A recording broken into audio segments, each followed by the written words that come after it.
Merhabalar, hepinize hoş geldiniz. Bugün sizlerle bir kolektif açılım ile karşınızdayım. Mesajları çözme okuması. Bunu ilk kez yapacağım. Günlük hayattaki işaretleri daha iyi anlamanız için kullanılan bir açılım türü. Gördüğünüz rüyaları da anlamlandıramıyorsanız, hatta tarot videoları izlediğinizde almanız gereken mesajları alamıyorsanız veya yanlış yorumluyorsanız ya da kaçırıyorsanız işaretleri, buna yönelik bir açılım arkadaşlar. Hadi gelin dizilimden başlayalım. Son zamanlarda işaret arayan, bir işaret gelse de gerekli mesajımı alsam ya da ben neleri kaçırıyorum, neyi göremiyorum dediğiniz noktalar var ise eğer, lütfen direkt enerjinizi bana gönderin.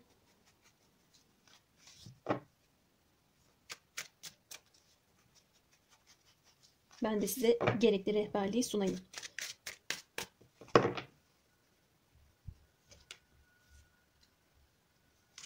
Şöyle yatay yatay dizeyim de sığsın. Biraz bu açılımın dizilimi değişik. Şöyle.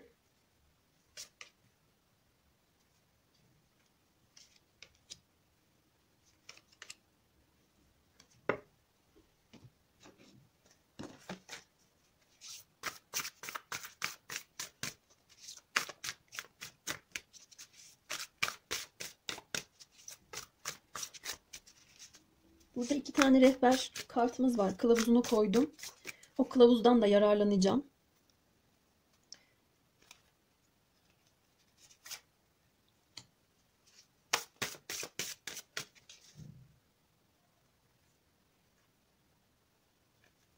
Evet, hiç kaygan değil bu kartlar ya.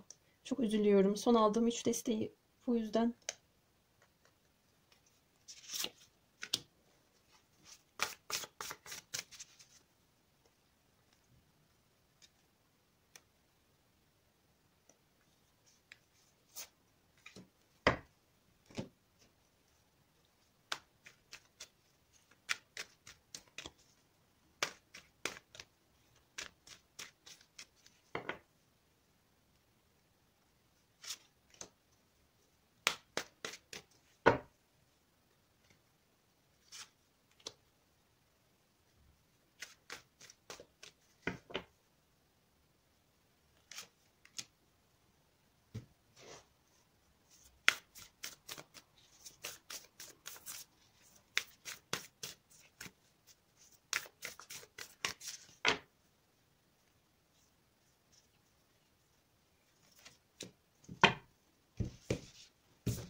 Bundan sonra kaymayan kartları ben de böyle kaydırayım. Şöyle kaydırarak arasından seçeyim. Evet. Göremediğiniz ya da görmezden geldiğiniz, kaçırdığınız işaretler, mesajlar neymiş? Bununla başlayalım.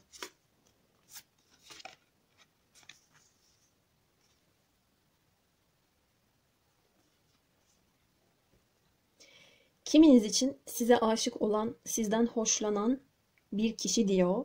Aslında bu kişi sizden ayrı bir yerde kendisini çok dağılmış ve umutsuz hissediyor olabilir. Kendi duygularını içinde yaşayan bir kişi olduğunu görüyorum. Fark edemediğiniz su burcundan bir eril olabilir arkadaşlar. Yengeç, akrep ya da balık burcu veya bu özellikleri taşıyan, duygu yoğunluğu yüksek olan bir kişiyi gösteriyor tarot kartları. Sizinle uyum sağlayacak bir birey olduğu da çıkmış. Kiminizin görmezden geldiği veya göremediği mesaj bu olarak geliyor. Öte taraftan bu kendi duygunuzu da işaret edebilir. Kendi duygularınızı anlamakta, hayal dünyanızı keşfetmekte, derinlere inip de mesajları çözme konusunda fazla maddi ya da fiziksel boyutta kalıyor olabilirsiniz. Bu yüzden de ruhsal ve duygusal mesajları kaçırıyor olma olasılığınız yüksek. Bunun da zamanının sonbahar zamanlarında, hatta o zamandan beri olduğu çıkıyor. O dönemde de bir almanız gereken mesajı kaçırmış olabilirsiniz. Eylül'den ziyade Ekim-Kasım gibi. Ayrı olduğunuz bir kişi varsa eğer ayrılığınızın hala çözümü olabilir diyor. Burada sezinsel olarak iletişim kuran, sizinle bu bağlantıyı devam ettiren bir kişi var. Ve ben bu konuda bir aydınlanma yaşayacağınızı da görüyorum baktığımda.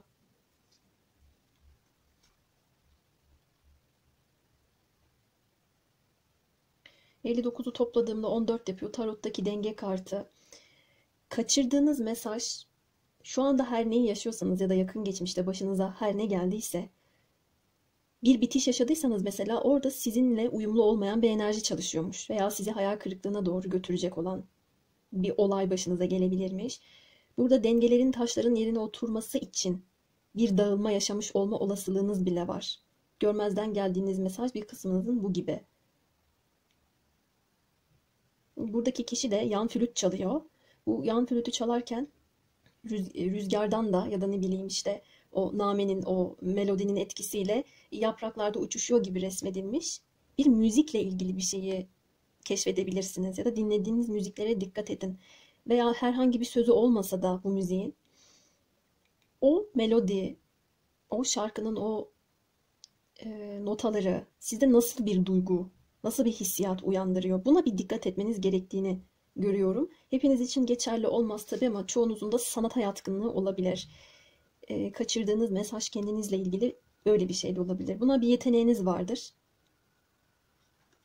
Hayallerinizde size bununla ilgili mesajlar verilir ama göremiyorsunuzdur.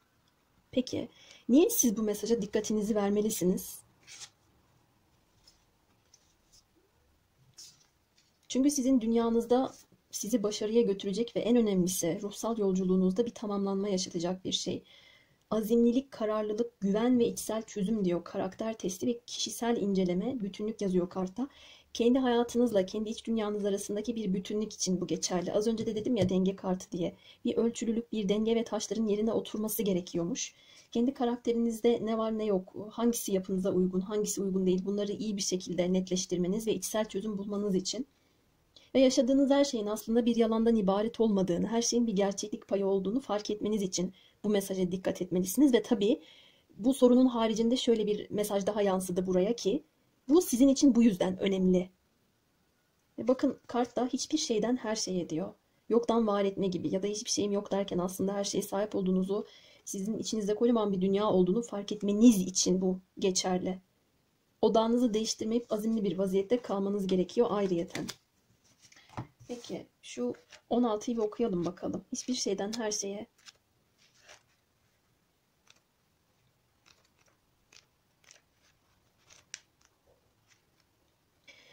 Rumi size diyormuş ki ey dostum eğer üstüne yazılmasını arzuluyorsan boş bir sayfa ol. Yani yeniden yaratmak ya da kendi hayatınızı kendinizin yazması. Burada ben şunu diyemem. Birilerinin gelip de sizin adınıza kararlar alması veya sizin hayatınızdaki canlılığı, sizin hayatınızdaki dolaşım hızını veya sorunlarda yaşayacağınız çözümleri gelip de onların bulmasını, onların bunun üzerinde bir güç olmasını kabul edin diyemem. Burada tam tersi bir mesaj var aslında. Hayatınızdaki pek çok şeyi budama evresinde olduğunuzu görüyorum. Bu mesaja neden dikkatinizi vermelisiniz? Çünkü çok fazla kırpılması, temizlenmesi gereken dikenler var. Özünde iz bırakacak, şu anda düşlediğinden daha büyük bir hikaye var diyor size. Bu dünya kartında çok büyük bir mükafatlandırılma ve başarı vardır. Kişi artık yolculuğun sonundadır. Bunu da büyük sorumluluklar vererek, belki bir takım bedeller ödeyerek bitirir o yolculuğunda. Şuradaki kelebekler de bana bir dönüşümü çağrıştırıyor. Kişinin kartın rengi yeşil, kalp çakrasını temsil eder. Kalbinde de şöyle bir, ne diyelim buna biz? Ne deniyor ki buna? Bir yerden başlayıp kendi etrafında dönen bir yuvarlak. Neyse, bir çember çizilmiş. Kalp çakrasını temsil ediyor bakın. Özellikle de duygu dünyanızla ilgili, kendi özünüzde yaşadığınız veya sizinle alakalı bu duyguları besleyen bir kişi. Bununla ilgili mesajlar veriliyor size. Aşk yolunda bırakmaya odaklanmayı gerektiren anlar vardır. Kimlikleri bırakmak, bilgiyi bırakmak, keskin düşünceleri, fikirleri, hatta kontrol etme çabasını bırakmak yazıyor bakın. Bu konuda da kendi iç dünyanızda azimli bir şekilde ilerlemeniz gerektiğini söylüyor. 43-16 topladığımda 7 yapıyor. 7 çok ruhsal bir sayıdır zaten. Keskin fikirleri çözümlere derken 7. çakra aklıma geldi burada 7 derken de. Kendi gerçeğinize yapışık olmadan akışta kalmanız gerekiyor. Yeni fikirlere açık olmanız gerekiyor. Belki de farklı bir dünyaya kendinizi açmanız gerekiyor. Kendinizi şu anda hiçbir şey gibi hissediyor iseniz eğer, içinizde bir dünya var. İlahiyle bağlantı kurmayı da kesmeyin. Üçüncü kısma geçelim. Yanlış anladığınız mesajlar ne sizin?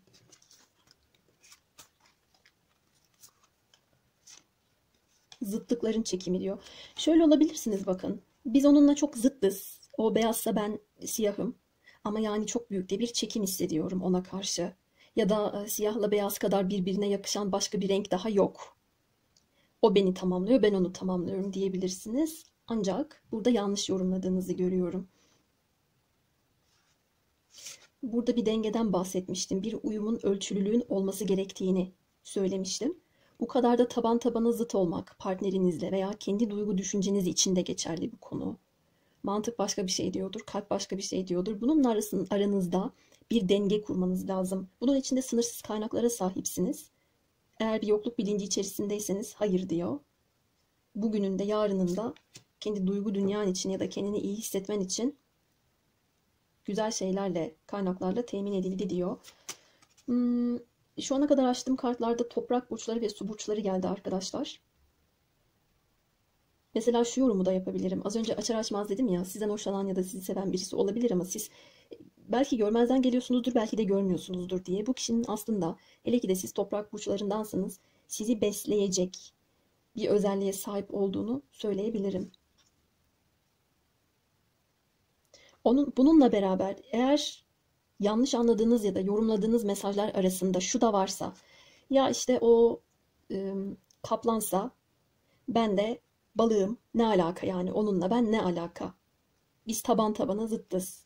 Bu ilişkiye başlarsam ya da bu kararı alırsam mutlu olacağımı hiç de zannetmiyorum gibi ön yargılı, sadece kendi mantığınıza, gerçeğinize yapışık şekilde değiştirilemez bir şekilde düşünüyorsanız da bu da yanlış. Yavaş yavaş bunu tamir etmeniz gerekiyor. Bunu iki türlü yorumladım. Bakın gene kartta bir yeşil teması var. Peki bu mesajları niye ve nasıl yanlış anlıyorsunuz siz? Kupa yedilisi. Çünkü karışıyorsunuz. Kafanız karışıyor, iç dünyanız karışıyor, algılarınızda bir yanılsama hissediyorsunuz. Sema eden tanrıça. Ve bakın burada bir buzun üstünde yürüyen çocuk var ama her tarafta çatlaklar oluşmuş. Bir adım daha atsa sanki çatır çatır her taraf iyice çatlayacak da buzulun dibine düşecekmiş, içine düşecekmiş gibi hissediyor. Bu mesajları niye yanlış anlıyorsunuz? Çünkü bir adım daha atsanız bu tamamlanma evresinden hemen önce başınıza bir kötü olay gelecek gibi yorumluyorsunuz. Hayal kırıklığına uğrayacağım diye düşünüyorsunuz. Bakın bu kişinin tepesinde yıldızlar dönüyor. Sema eden tanrıça da bende böyle bir şey uyandırdı. Duygusal bir dönüş var. Bunun anlamını okuyacağım birazdan.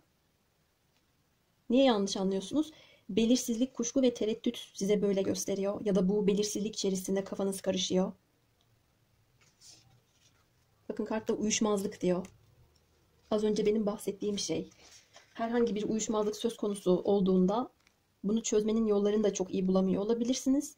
Öte taraftan tabii kendinizle de uyuşamıyor olabilirsiniz. Aklınız başınızdan gitsin. Başı olan tek bir ip bile geçemez iğne deliğinden.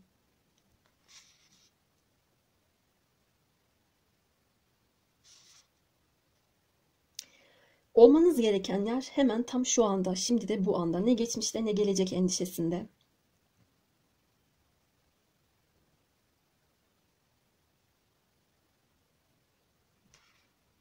Her mesajı da okumuyorum. Ayaklarınız hareket ederken bu işte yetersiz kalan zihinlerimiz bu gece izinli olacak diyor. Bakın burada da bu kişi yürümeye çalışıyor ama çok fazla zihin ve kafa karışıklığı ön planda olduğunda belki adımlarınızdan da bir şey anlamıyorsunuz. Bu korku, bu tedirginlik veya buradaki tanrıça dans ediyor, dönüyor. O bile size keyif vermiyor olabilir. Zihninizi bir an için kendi mücadeleleriyle baş başa bırakın yazmış.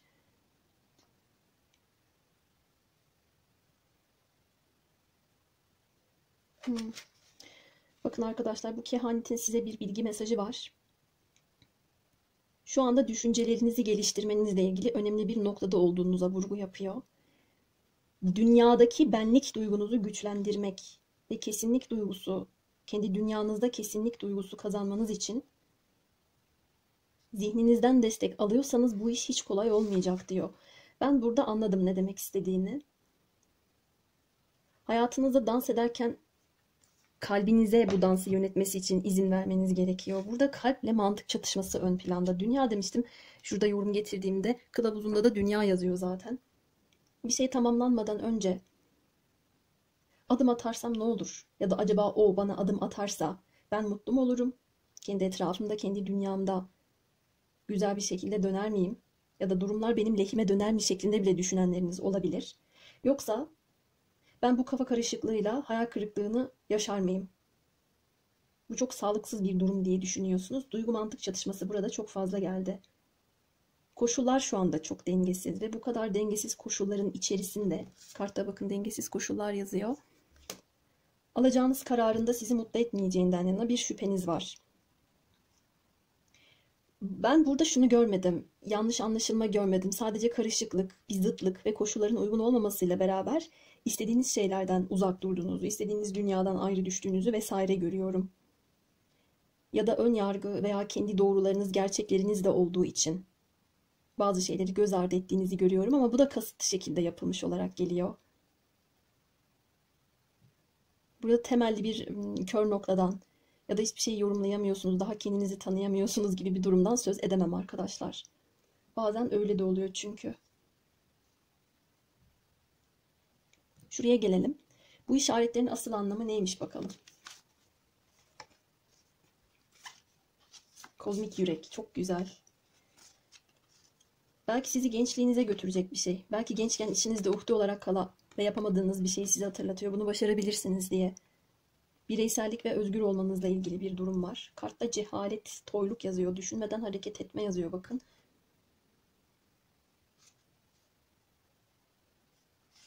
Şu olabilir ki bu da çok mantıklı bir şey zaten.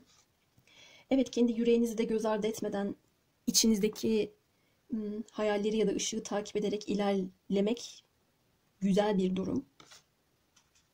Ama gençliğin verdiği çılgınlıkla, toylukla, düşünmeden hareket ederek, daha önceden başınızdan hiçbir deneyim geçmemiş gibi kayıtsız davranışlarla sabırsız bir şekilde hareket ederseniz de bu amaca hizmet etmeyen bir durum haline gelir. Bu yüzden bu işaretlerin asıl anlamı geçmişte yaşadığınız deneyimlerle ilerlemeniz gerektiği. Mesaj size bunu veriyor ve kartta da 7 noktasından 8'e atlamış zaten kozmik yürek. Bir ilerleme olacağını görüyorum burada. Ölüydüm, can buldum, gözyaşıydım, kahkaha oldum.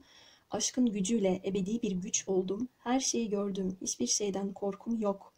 Aslan gibi bir yüreğim var, Venüs gibi parlıyorum diyor. Özellikle de dişil arkadaşlarım için bir dişil enerjinin artması. Kendi değerinizi bilmenizle ilgili bir başarı veriyor burada.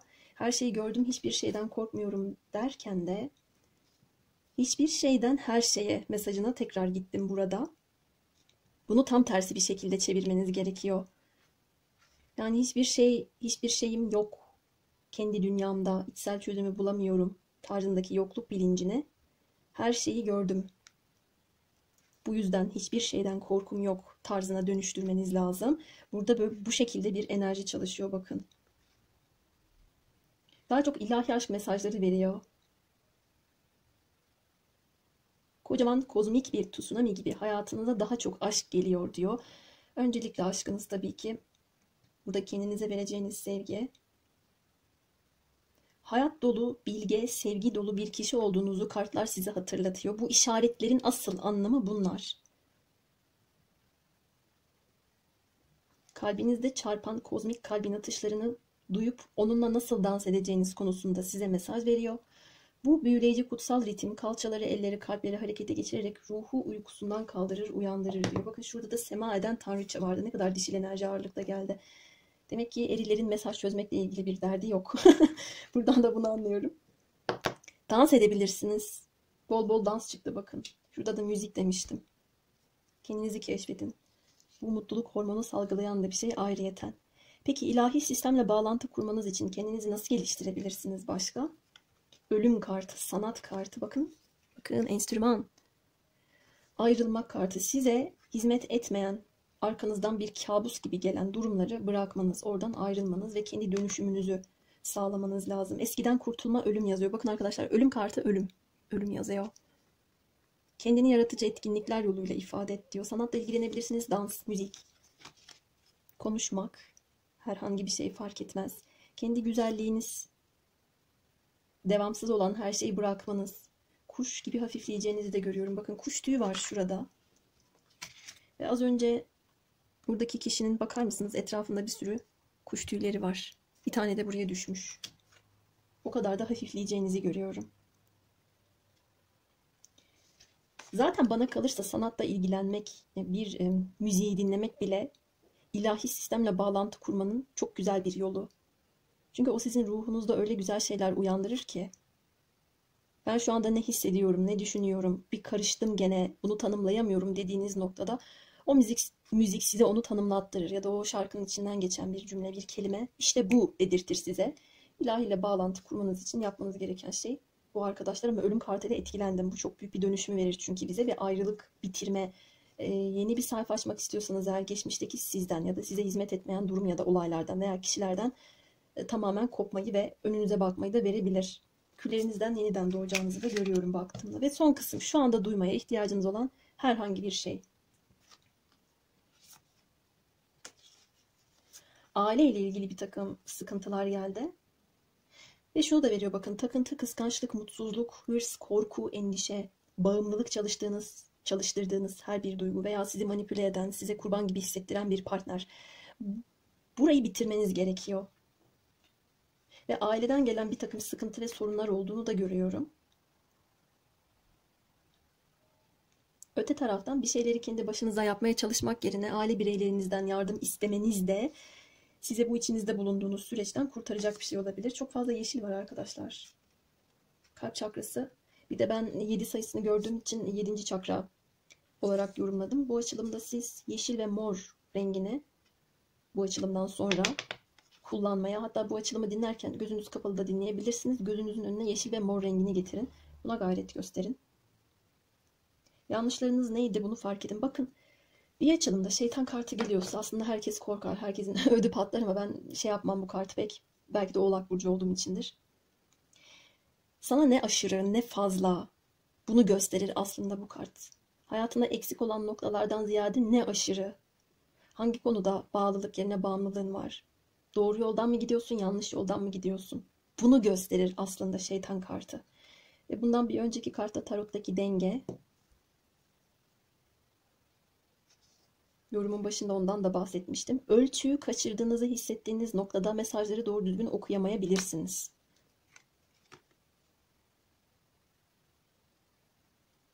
Şu omzundaki sembolizmaya bakın. Bir de bakın, burada kişinin kalp çakrasında da aynısı var. Niye bir dövme diye isim geldi? Dövmeli eriklerden uzak durun. Olabilir kiminiz içinde. Öte taraftan bakın, kalıtımla, aileyle, belki de genetik hastalıklarla ilgili bir şey de olabilir. Fazlalık, aşırılık. Bu konuda da size bir mesaj verebilir kart. İşleri delege etmeye başlamanız gerekiyor diyor. Yine bir güzellik teması. Yine bir dengeli bir duruş. Yine bir dişil enerji fazladır. Şuraya bir tarot kartı daha çekelim. Bana göre bir sorun yok ama sanki size göre olacak gibi. O şeytan kartını görür görmez huylanacak olan arkadaşlar var. Ve şunu da diyebilirim mesela: bedene odaklanmak, dış görünüşe odaklanmak yerine ruhsal, duygusal konulara odaklanmanız gerektiğini de söyleyebilirim.